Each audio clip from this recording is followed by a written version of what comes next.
All right, the last video in Unit 8 is going to be on the kingdoms of Africa. We're going to talk about how one African kingdom traded gold for salt, but mainly about how the East African kingdoms had so much going on in terms of cultural diffusion and the development of Islam and other things. Hope you enjoy. Okay, this is Unit 8, Part 3. We're going to be talking about Africa and a lot of the cultural diffusion that happens there.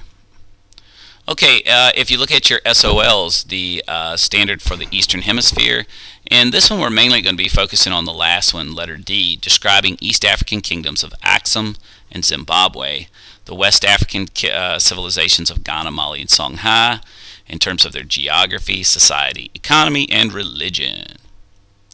Okay, so first let's talk about the geography of Africa. Africa is the world's second largest continent behind Asia. It's 3 times the size of the United States. And I'll show you some more stuff in class about how it's always messed up on the maps. We've talked about that with distortion at the beginning of the year. We'll sort of revisit that.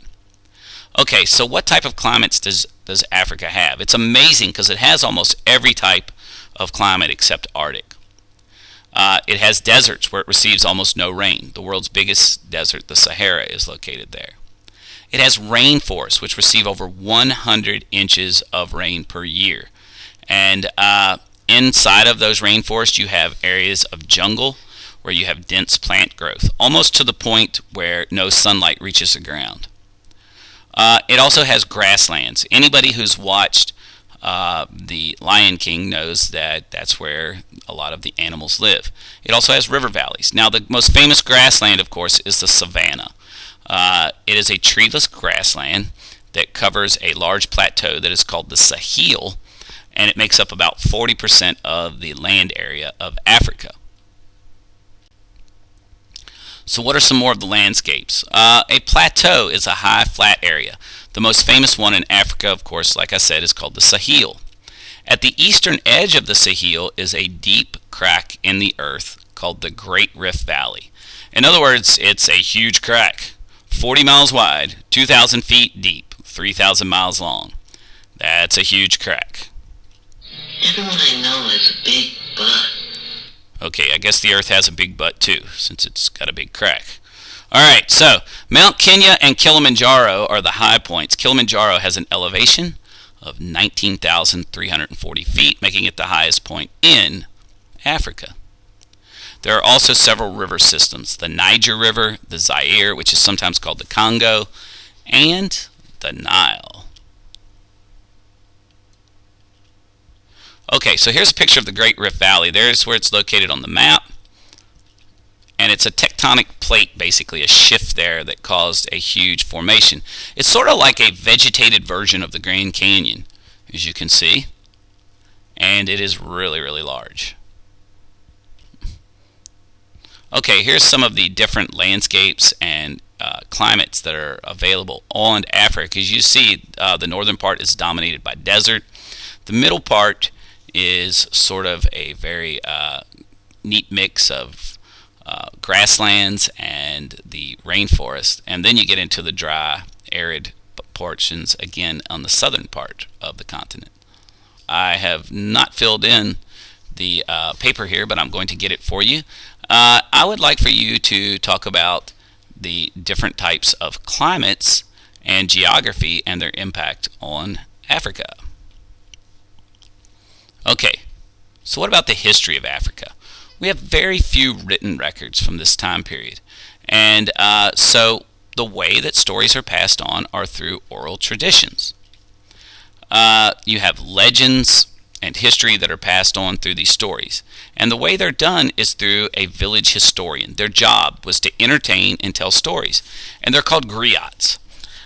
This is what a griot might look like. And a griot was always training a successor in case something would happen to him. So you had the griot, and then I guess you had, this. I shall call him Mini-Me. Haha, Mini-Me. That's pretty good stuff, huh? All right. Also going with that, I wanted to let you know that probably the greatest of the language groups in Africa is called the Bantu language group.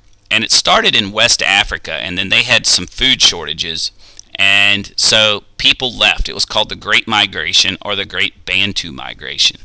And when this happened, the languages spread to most of the parts of Africa, and it becomes the dominant language group. Now, each of the villages and tribes in Africa have their own set of religious beliefs. Most of them fall under the category of animism, where they believe that there are spirits in all living and non-living things. But they did believe that their dead ancestors could influence their life, and that you could communicate to those spirits with a diviner or a witch doctor. They could communicate with the spirits for you. So here's a witch doctor. Hey, wait, he looks a lot like this witch doctor. I get it now. It means you're a baboon, and I'm not. Okay, it's true. All right, now one other factor that I wanted you to know that's pretty cool is that African cultures tracked their heredity through the mothers. This is called matrilineal descent. I always tell everybody it's because of that age-old question. Who's your daddy? Well, you see, you knew who your mother was. You came out of her. All right, so let's talk about some of the specific kingdoms of Africa. And if you have your notes out like you're supposed to, there's a chart that talks about some different kingdoms, and I want you to fill in the information that's presented in these slides. All right, the first kingdom is Axum. And Axum is located relative to the Ethiopian highlands and the Nile River. It's also right next door to the Red Sea, which sort of is what it's famous for trading across the Red Sea. Probably the other significant factor is that they are the first African kingdom to adopt Christianity. And their most famous king, King Ezana, converted to Christianity after a couple of Christian missionaries shipwrecked off their coast. And you can see this structure here as an obelisk that was built in Axum. And one other really cool thing is that they carved stone churches right out of rock formations. Here's an example of one of those. You can see this is amazing. The entire church, including the pews and everything inside, are carved right out of the rock. Okay, so the next kingdom we're going to talk about is Zimbabwe. And its location is down here between the Zambezi and Limpopo rivers. And of course, it's right next door to the Indian Ocean. And because of this, their greatest city, the Great Zimbabwe, will become the capital of an incredibly prosperous empire. It's basically based in gold trade, but there are a lot of other things that are traded as well. And again, those monsoon winds are going to play a huge role in creating Indian Ocean trade. Now, it's also going to become a multicultural region. There are going to be several city-states that develop up and down the east coast of Africa, which have Bantu, have Arabic, have Persian, they have Islam, they have animistic religions that are going to be traded back and forth along this coast. It certainly was a very well-educated and prosperous time for the east coast of Africa. Now, one of the ways that they traded was through ships that were called dhows. These are Arab boats that had the triangular-shaped lateen sails. When the lateen sails come in, it's revolutionary because it allows them to tack against the wind. They traded ivory, gold, rhinoceros horns. Another famous city-state that sort of develops a monopoly on gold trade is called Kilwa. And again, very multicultural. It's a combination of African and Islamic. And this combination forms not only a new culture, but a new language, which is called Swahili. So it's a mixture of Bantu along with some Persian and Arabic thrown in. These are some Swahili symbols. Pretty cool. Okay, so this is the East African trade routes, as you can see, between India. Along the coast, you see Kilwa and Zimbabwe, which of course was located down to the southern point, and even Madagascar thrown in there. Okay, so what about West Africa? The location of Ghana and Mali and Songhai was relative to the Niger River and the edge of the Sahara Desert.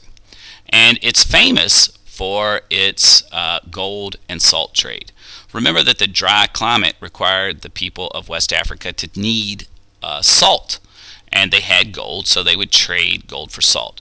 Now there's a lot of other items that are also going to be traded in this trans-Saharan trade. Remember, trans means across, so it was across the Sahara Desert. The city of Timbuktu is also going to be a very famous center for not just trade but learning. And that's going to be mainly the responsibility of one leader of the Malayan Empire named Mansa Musa, who we're going to talk about. Now, the religions of the West African kingdoms is a mixture of animism, again, those ideas that spirits are alive, and Islam. Because Islam is going to come in big time in West Africa, mainly through the work of one particular ruler named Mansa Musa. Mansa Musa took a famous pilgrimage to Mecca, like all Muslims are supposed to do in the 5 pillars. And he took so much gold along and gave so much away that they say it caused world gold prices to drop. But he loved Mecca, and he brought architects and engineers back to create this incredible city of Timbuktu. They also saved a lot of the works of Greeks and Romans, philosophers and writers, which has played a huge role in that. This is the script discovering about Mansa Musa and his incredible entourage that made their trip across Africa to Mecca. All right, so here's the trans-Saharan trade routes, as you can see on the map. All right, so on your map, make sure you fill in the chart, and then I want you to tell me which kingdom you think had the best situation, or compare them and contrast them in the box. All right, so what are the big ideas of this video? African civilization developed in sub-Saharan West and East Africa. Trade brought important economic, cultural, and religious influences to the African civilizations from other parts of the Eastern Hemisphere. And states and empires flourished in Africa during the medieval period. It's called the Dark Ages in Europe, but at the same time in this part of the world, amazing things were happening. Ghana, Mali, Songhai in West Africa, Axum in East Africa, and Zimbabwe and all the city-states along the East Coast were having remarkable accomplishments in science, math, education, and everything. Okay, hope you enjoyed the videos for Unit 8.